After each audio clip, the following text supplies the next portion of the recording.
Alright, got a 70s motor. Small block Chevy. Idles like crap. Can't figure out why. I spray it along. All the gasket bases. It's got a new intake gasket. Just can't find a vacuum leak. Anyway,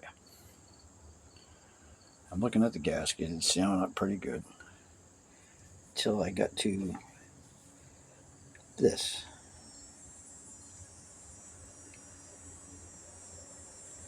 Right?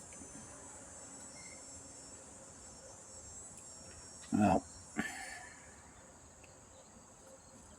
turns out whoever opened up the idle screws got all the way to here.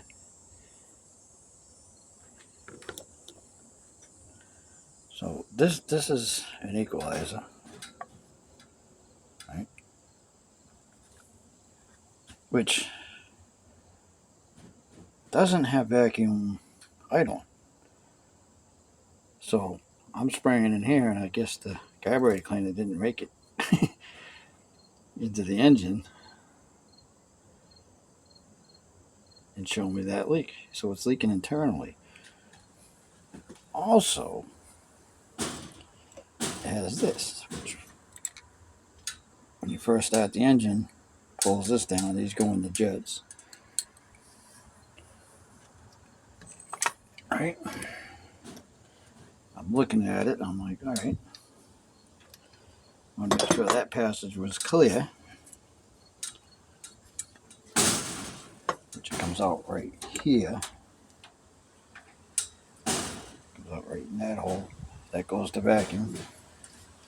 Or, at least I thought it did. Goes right, where is it?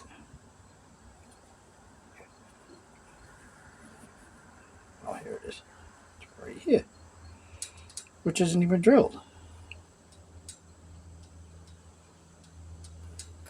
So that thing's doing absolutely nothing. It's all right there.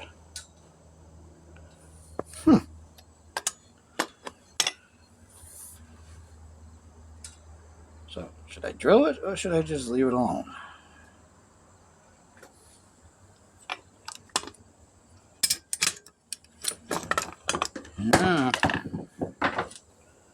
Something fishy.